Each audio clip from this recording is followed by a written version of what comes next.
Welcome to the next lecture of electric power system, that is capacitance of a transmission line. The capacitance of a transmission line will be discussed under the following lectures, lecture number 12 to lecture number 15. In lecture number 12, we are going to discuss the capacitance of a single phase transmission line. Lecture number 13, we are going to discuss the capacitance of a three phase transmission line. Lecture number 14, we are going to discuss what is the effect of earth on the capacitance of the transmission line. Lecture number 15, we are going to discuss the bundle conductors and the calculation for the capacitance. So this is the overview of the discussion for the lecture number 12 to lecture number 15. So let us start with introduction to capacitance of a transmission line. So we know that due to the potential difference between the conductor, there exists a capacitance which is given by C is equal to Q by V, where Q is the net amount of the charge and V is the potential difference between the conductor. So V is the potential difference between the conductor, then C is the capacitance that is obtained. Now, what do the Gauss law states for the electric field? The Gauss law states that the total charge within a closed surface equal to the total electric flux emerging from the surface. So Gauss law for the electric field will be the fundamental principle that will be used to determine the capacitance of any object that is present in the electric field. So total charge within the closed surface is equal to total electric flux emerging from the surface, that is the Gauss law.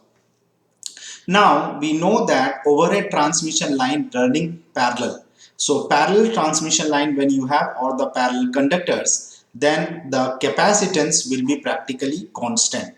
It will depend on the size and spacing of the conductor. So when you have two conductors which are running in parallel, there will be a capacitance between the two conductors that will be practically constant and will depend upon the size of the conductor and the spacing of the conductor. Size of the conductor is given by the radius and the spacing of the conductor is given by capital D. So when you have any power lines which is less than 80 kilometers, so less than 80 kilometers power lines are known as short transmission line. So less than 80 kilometers transmission lines are known as short TL, short transmission line. So capacitance will be slight and can be neglected. That is the meaning, the short transmission line, there will be no role of capacitance and we can neglect that. Now, as the lines grow longer, capacitance become more and more important and can't be removed. Wherever there is an AC voltage, there will be a charge due to the electric field and that will result in the charging current. The charging current will flow even when the transmission line is open circuit. So this is a very important point. If you have any transmission line where there is no load connected and the transmission line is not open circuit, is not closed circuit, even then the charging current will flow between the conductor. So what is the impact of the charging current that flows between the conductor? So the charging current will affect the voltage drop along the lines, because whenever you have the conductor, due to the flow of the charging current, there will be a power loss, then there will be a voltage drop. So voltage drop in the transmission line will be there for the charging current. This will impact the efficiency of the transmission line as well as the power factor, because the efficiency is governed by the loss which is there due to the voltage drop, and the power factor, you know that it is equal to R by Z, and this Z is depending upon Xc. So if there is a charging current, there will be a capacitive reactance which will impact the power factor.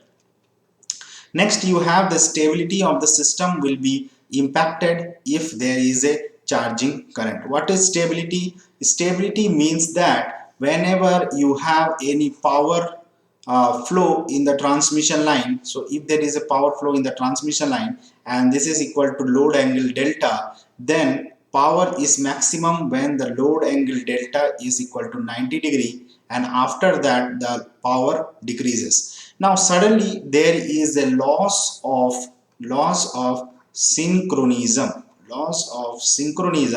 because of the failure of the synchronous machine, that is the alternator. So this we will going to learn more deep what is stability of the system later on. Now the next topic that we are going to take is what is electric field of a long straight conductor. So let us find the electric field of a long straight conductor. Now if the conductor is lying in a uniform medium, so what is the meaning of uniform medium? The medium can be air or isolated. Then the charge Q is uniformly distributed around its periphery and the flux is radial. So whenever there is a conductor which is placed in the uniform medium such as air or isolated portion, then the charge Q will be uniformly distributed around its periphery and the flux will be radial. So here you can see that there is a positive charge where the electric flux lines are originating from the positive charge. Now the electric flux density, so electric flux density at x meter from the conductor. So how do you calculate the electric flux density at x meter from the conductor? Now these electric flux lines are leaving the conductor per meter of length divided by the area of the axial length of 1 meter, right? Because we are dealing with the density, so obviously you have to divide with the area. So df is given by q by 2 pi x coulomb per meter square. So electric flux density d is given by q is the charge, divided by 2 pi x is the distance in meter. Then the electric field intensity E is given by E is equal to Q by 2 pi x into epsilon, where Q is the charge per meter of length. Q is the charge per meter of length, and your epsilon is the permittivity of the medium, which is given by epsilon is equal to epsilon naught, that is the permittivity of free space, multiplied with the relative permeability. Here the permittivity of the free space is given by 8.854 into 10 to the power minus 12 farad per meter. So this is the basic formula to find the electric field intensity.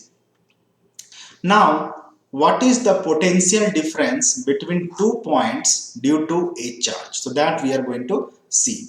The basic fundamental formulas to determine the potential difference is V is equal to W by Q, where W is basically the work done in moving the charge from one place to another. So work done to move the charge from one point to another is known as the potential difference, and the electric field is given by the net amount of force divided by the charge. So these formulas are the very basic formulas for the electrostatics that we are going to use, and we know that the positive charge on the conductor will exert a repelling force on the positive charge placed in the field. So whenever you will have a conductor which is carrying a positive charge, it will exert a repelling force with a positive charge that is placed in the field. So that is placed in the field. Next, so let us consider a positive charge plus q. So if you have a positive charge plus q and the equipotential surface we have taken, and 2 points we have taken, P1 and P2. We have taken 2 points P1 and P2 where P1 is at higher potential than P2. So P1, the potential of P1 is higher than compared to P2, and the distance of P1 from the center of the charge is D1 and P2 the center from is D2. So what is the work that must be done to move from P2 to P1? So whenever a work is done to move a charge from P2 to P1, that will give you the potential difference. So the instantaneous voltage drop or the potential difference between P1 and P2 is given by V12. That is, any test charge which is moved from 1 to 2, you have an integral distance D1 to D2. The lower limit is D1, higher limit is D2. E is the electric field and D is the infinitesimal distance. So electric field can be substituted as Q by 2 pi epsilon into X. So this is the electric field. We know that for any conductor, and dx is the distance. So on integrating it and putting the limit, we will be going to get Q by 2 pi epsilon ln of d2 by d1. So the formula for potential difference V is equal to Q divided by 2 pi epsilon ln natural logarithm of the farther point d2 by the near point d1. So this formula we are going to use to find the capacitance, and the electric field formula is equal to Q by 2 pi epsilon into X. So these formulas will be required to solve the numericals based on the capacitance. Now the voltage drop may be positive or negative. Now this voltage V12 can be either positive or negative, which depends on whether Q is positive or negative, because it will be depending on the Q. So if the Q is positive or negative, then the potential difference V12 can be positive or negative. So it depends upon the charge. Second, the voltage drop is computed near to far or vice versa. That is, you can consider two different points. One is P1 and other is P2. So are you moving from P2 to P1 or P1 to P2? That will decide the ln d2 by d1 and the sign of V12. Now the capacitance of a two-wire line. So in a two-wire line, the cross section of a parallel two-wire line, you have, suppose the charge QA is on one wire and QB is on other wire, which is separated center to center distance by capital D, and their radius are RA and RB. So we will try to determine the capacitance of a two-wire line. Then we know that from principle of superposition, the voltage drop from A to B is the sum of each charge on the conductor alone. So VAB is the voltage drop from A to B. What is the meaning? It is VA minus VB. So we have seen that the potential difference V is equal to Q by 2 pi epsilon ln of d2 by d1. So we will use this formula to find the potential difference due to the charge QA and potential difference due to the charge QB.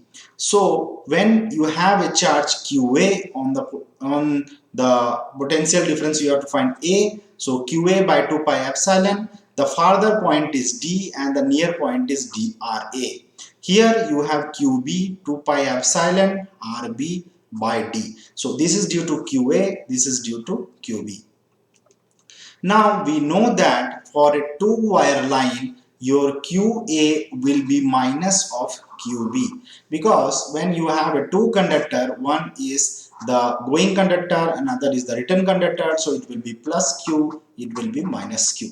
Then you can have, substituting that, you can have the potential difference as this, which on further reduction you are getting QA by 2 pi epsilon ln of D square RA into RB.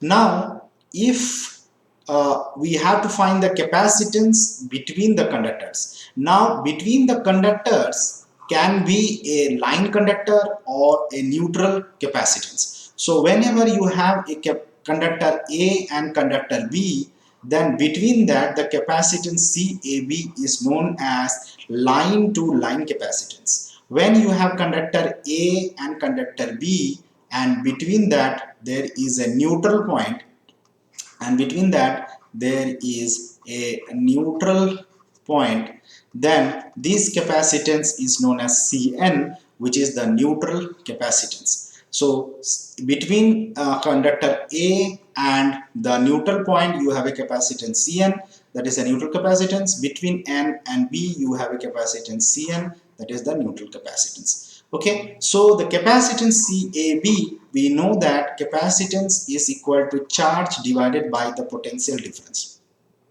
So if I want to find the line capacitance, if I want to find the line capacitance between two point A and B, then we have to use CAB. So CAB is basically what is the charge on a conductor QA divided by the potential difference VAB. So after doing this, putting the formula here, the if you divide this term VAV with QA, so QA will cancel each out and 2 pi epsilon will go in the numerator, and ln of D square by RA into RB will come in the numerator. So if RA and RB are of same radius, means two conductors are there and they are of the same radius, then you are getting a formula for the capacitance, that is the line capacitance, that is the line capacitance formula, and that you have to remember. So the line capacitance of a transmission line is pi epsilon by ln of D by R. So the line capacitance is equal to pi into epsilon ln of D by R. So D is basically center to center distance between the two wires. So center to center distance between the two wires, and R is the radius of each conductor. Now, if we want to find the capacitance of the neutral point, that is the neutral capacitance instead of the line capacitance, then we have seen that if you have a conductor A here and a conductor B here and you have a neutral point N, so here the capacitance CAN is the neutral capacitance, here the capacitance CBN or CAN, both are equal, that you have the neutral capacitance. So in case of a neutral capacitance, you can see that the potential difference will be half, VAB by 2. So whatever the charge you have Q divided by, you have to divide the potential V by 2. Okay, and otherwise these two capacitor will form in series. So you can know that the capacitor in series, how do they react. So here there will be an extra term 2 will come. So whenever you have pi epsilon ln of D by R, then it is known as the line capacitance. When you have a neutral capacitance, then a term, extra term 2 has come. So 2 pi epsilon by ln of D by R. Now one special note you have to make in this formula is the radius R is the actual radius of the conductor, and it is not the fictitious radius or the GMR as used in the inductance calculation. So whenever we are calculating the inductance of a transmission line, there we use R dash is equal to 0.7788 into R, which you are not going to use here, and direct resistance you are going to use to determine the capacitance of the line. So after determining the capacitance, you are obviously want to determine the capacitive reactance. So Xc is equal to 1 by omega C, where omega is equal to 2 pi f, right? So omega is equal to 2 pi f, and Cn, that is the neutral capacitance, will give the capacitive reactance between one conductor and neutral.